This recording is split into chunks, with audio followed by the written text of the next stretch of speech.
So you've created that budget, but you still feel like you just don't have anything extra. So I'm going to give you even more great tips for finding wiggle room in your budget in this part 2 video.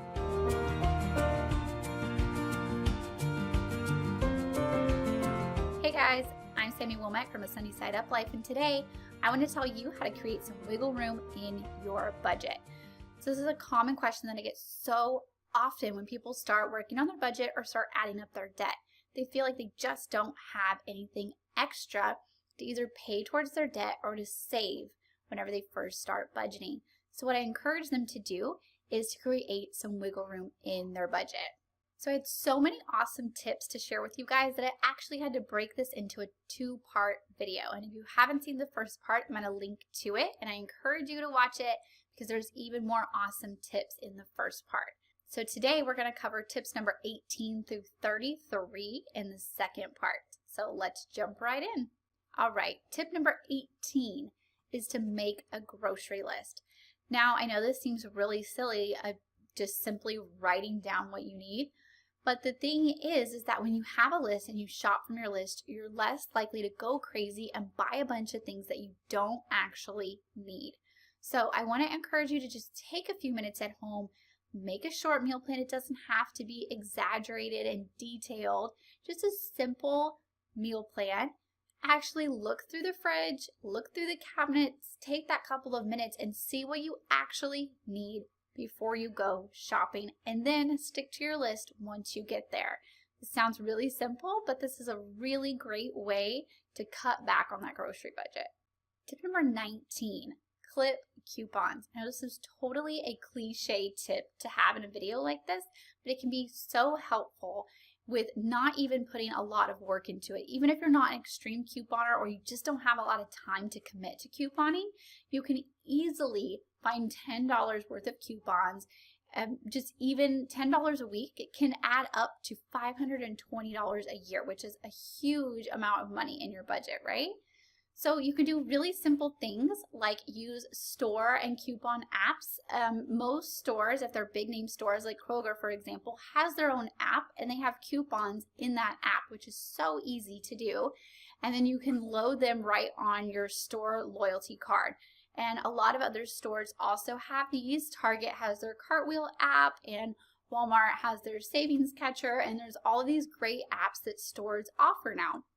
There's also a lot of great coupon apps like Ibotta and tons of named coupons that you can search for and find. And a lot of these digital coupons are super easy to use, and some of them are even rebate websites. So you can also, there's tons of websites that you can print coupons off, like coupons.com is super easy, and then you have a lot of great coupons on there. Or you can do the traditional, clip them out of the newspaper or get them from the store. Kroger likes to mail you coupons, and they also do a few printed out coupons whenever they give you your receipt. So those are great coupons also. But my tip here with clipping coupons is to remember to not overspend. That will totally break your budget. Even if you're getting a bargain on something, if you don't need it, then don't buy it. Don't overspend just because you have a coupon. I like to make my grocery list first and then see if I can find any coupons for things that I actually need. So remember that. Number 20, since we're on the topic here of grocery shopping, is to use generic brands. I use so many generic brands for a lot of things that I've listed here: cleaners, milk, bread, even diapers and baby wipes, and lots of other things. But the thing is, is what I like to do is to test the generic brands. So a lot of these generic brands I didn't used to use back before I started budgeting. So what I did was I would just grab one of the generic brand, like the generic brand pasta, for example, just one of them to see if I liked it and to test it out.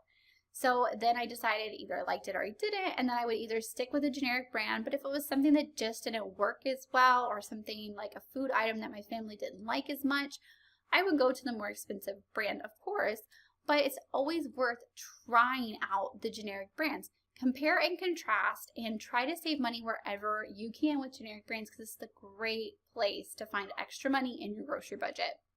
Number 21, shop sales. Obviously, kind of like I just said with the coupons, is that you don't want to buy things when you actually don't need them, But there are times when we really do need things. We need to buy a present for a birthday or a wedding or a baby shower or a Christmas or any kind of other holiday. So what I like to do is I like to browse the clearance and the sale items first when I know I'm intentionally looking for a gift. And sometimes even some stores will send you coupons, maybe 10% off purses or something, and you save it because you know, oh, so-and-so's birthday is coming up and I could save this for when I have to buy her birthday present. It doesn't expire, in that time frame or whatever it is. So check the clearance aisle, check the sales, all of that when you're actually looking for a gift. And sometimes you can find some really great items on sale that will still work for your present or whatever you're needing. All right, number 22, plan ahead for holidays. So this could mean anything from birthdays, Christmases, other holidays. When you have kids, things like Easter, Halloween, all of these things cost extra money, right? So what you want to do for holidays is you want to plan ahead and stick to an amount. Make a shopping list if it's something big like Christmas, and then stick to it. I actually have 2 really great blogs specifically about Christmas, because it's such a huge expense for so many of us, especially those of us with kids. But the thing is if you're struggling financially, you have to remember that you can't spend what you used to spend on holidays in a lot of cases.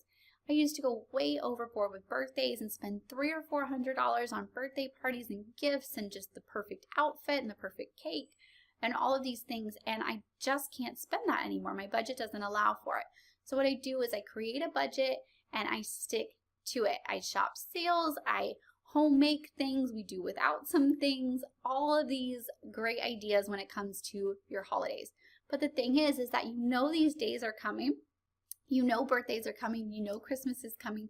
So you need to plan ahead, set an amount that you're going to spend, and start saving for it. Put it in your budget, create a sinking fund for it, and save up because these holidays are coming. So plan ahead for them. All right, number 23. This is one of my favorite tips, is to stop browsing the mall. I actually heard Dave Ramsey say this once. It's kind of like if you're a recovering alcoholic, you don't hang out in the bars anymore. So it's kind of the same sense that if you're a recovering shopaholic, you probably shouldn't hang out in stores anymore and hang out in the mall on the weekends. So don't spend your free time just browsing the mall, walking around. It's so tempting, and this seems really simple, but you just have to stop going. Simply stop going. And it's going to make it so much easier to not impulse buy something when you're not even there in the first place. Okay, so number 24 is kind of the same idea as the stop browsing the mall, but what I had to do was to stop grocery shopping at Walmart and Target. And I know that there's a lot of great deals at Walmart and Target, especially if you use their coupon apps, but for me, I was just too tempted. And even now, sometimes when I go in Walmart, I can't help but leave with things that I don't need. And I used to leave with maybe 10 or more things that I don't need. And it's just too tempting for me, just like the mall. If you can't resist the urge to buy things that you don't need when you're there, maybe you shouldn't shop at Walmart or Target and stick to a regular grocery store when you're going in to strictly get food and bathroom supplies and things like that. So don't tempt yourself if you can't resist the urge whenever you're there. And number 25, another shopping tip, is to only shop seasonally for your clothes and for your kids' clothes if you have kids. This is kind of like the stop browsing the mall tip again. It's just whenever you're out shopping, if you're continually shopping throughout the year and just grabbing as the year goes on, it's so wasteful of your time because you're spending every weekend or so at the mall. And it's also wasteful because you end up a lot of times maybe with a shirt that you have no pants to go with, or vice versa, or a dress that you have no shoes for, and then you're ended up with an item that is not useful for you because you're not shopping all at one time. So what I like to do is to shop seasonally, and for us here, we just shop twice a year. We shop for fall, winter clothes, and then we shop again for spring, summer clothes. And not only does it save it so much time and it's not wasteful, but it's also so much easier to keep up with a budget because the items aren't trickling in. So we make one big purchase twice a year and we stick to our budget. And obviously, life happens. Kids grow, or a special event comes up, or whatever the case is, especially shoes. It seems like shoes are just constantly being destroyed. But 95% of our clothes and shoes we buy twice a year whenever it's in season, and it really helps us stick to our budget. Number 26 is have at-home date nights. A date night can easily cost you $100 or more depending on where you go, what you do. If you have dinner, drinks, you go to a movie, you go to a concert, you go to some kind of event, you can easily spend $100. And just because you're on a budget doesn't mean that you want to cut back on things like date nights. It's so important to keep up your motivation and to just have fun and connect with one another. So you definitely don't want to cut out date night completely. But since we've been on our budget, we've had to start doing a lot more date nights at home, because who can afford $100 every couple of weeks or every couple of months? It's just not realistic when you're on a really tight budget. So you can get creative and do a lot of things like enjoy dinner alone. Maybe put the kids to bed early, feed them a separate dinner, and then wait till they're in bed and have a dinner alone. Or maybe just stay up and watch a movie together, pop some popcorn or whatever. Have drinks outside. That's really nice sometimes to just kind of get out of the house, maybe pour a glass of wine, go out on the porch and look at the stars and talk and all these things that you can totally do for free.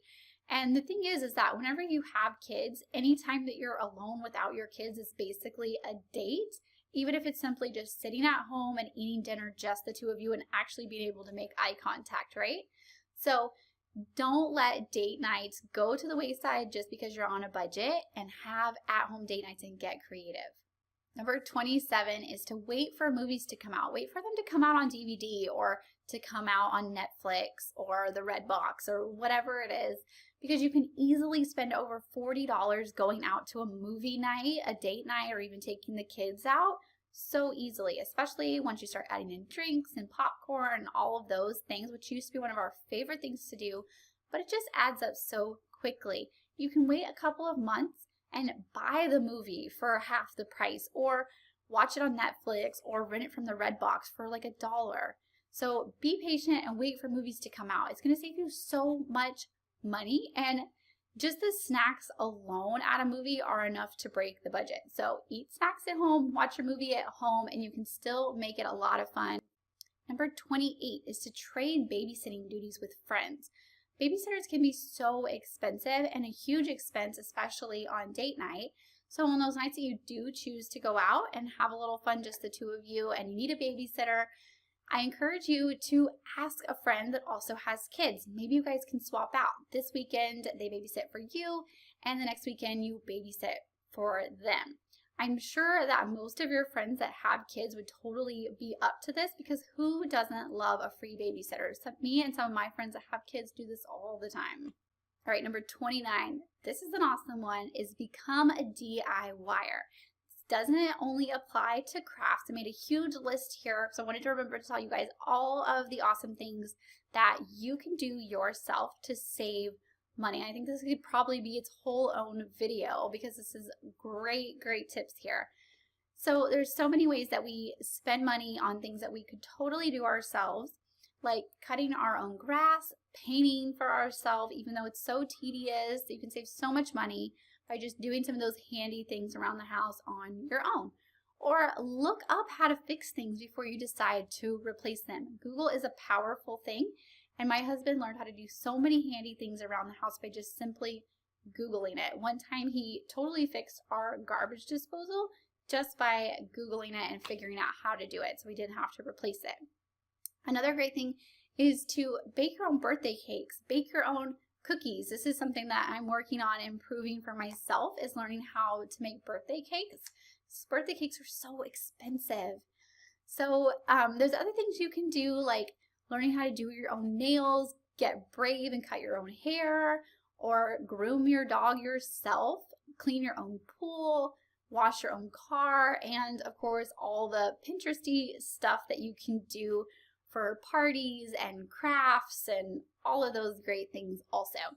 So becoming a DIYer and not being afraid to Google and Pinterest things can save you so much money.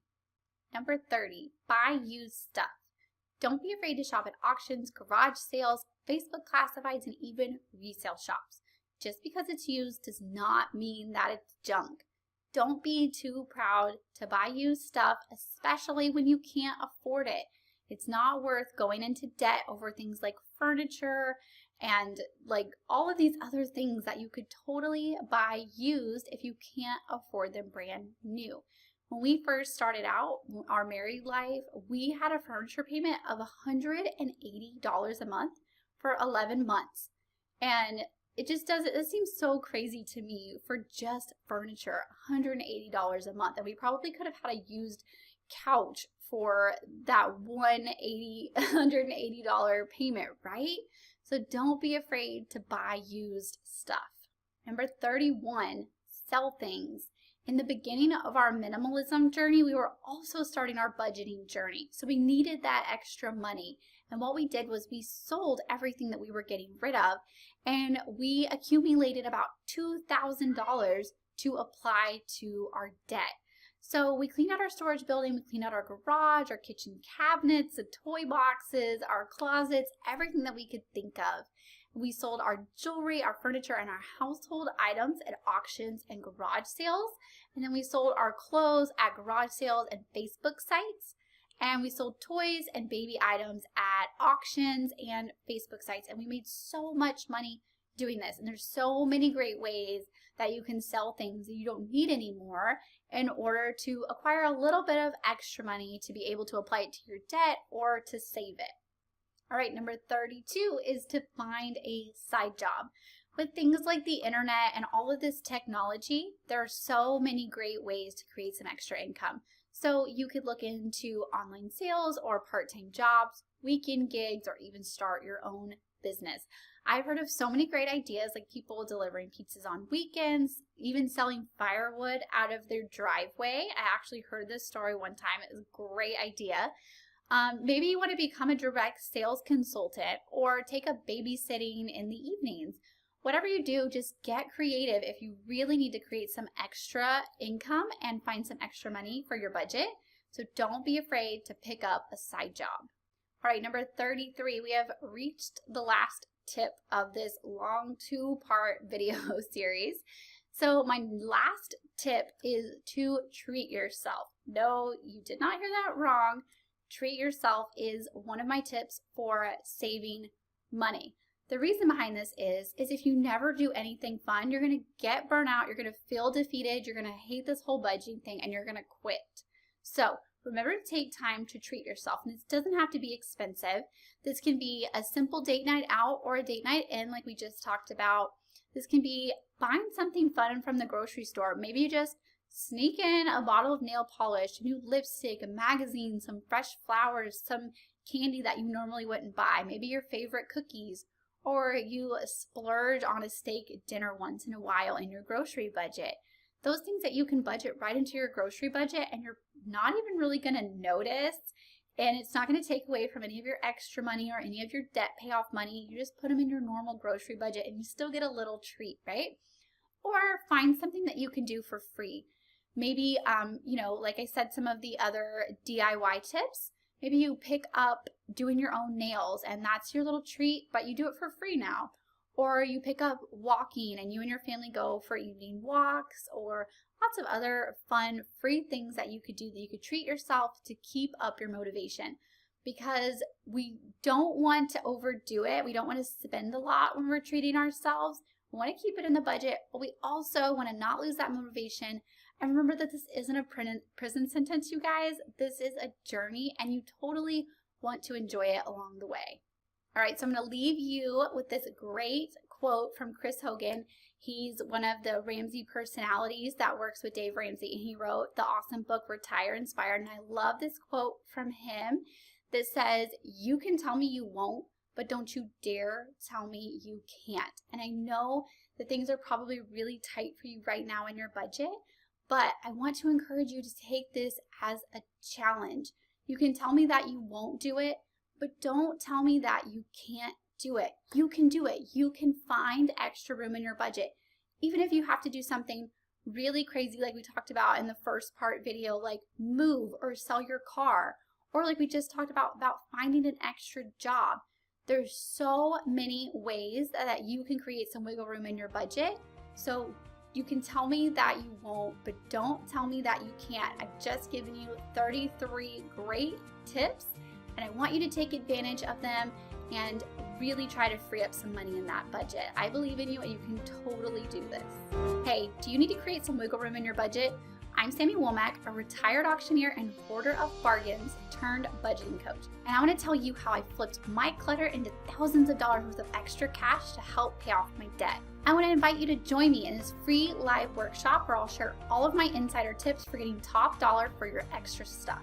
In this live workshop, we'll cover what to sell, where to sell it, strategies for garage sales, Facebook classified sites, auctions, resale stores, eBay, and more. And we'll even cover how to turn this into an extra side business. So go to bit.ly/sunnysideuplife-workshop to claim your free spot, and I'll see you at the live workshop. Thank you so much for watching this video today. I hope that this video has helped you. If you haven't had a chance to catch part 1 of this video, I'm going to put the link for you so you can go and enjoy it as well. If you liked this video, remember to hit the like button, subscribe to my YouTube channel, leave me a comment, and please remember to share the videos. Every video that you share helps me so much. I really appreciate you watching this video, and I will see you in the next one.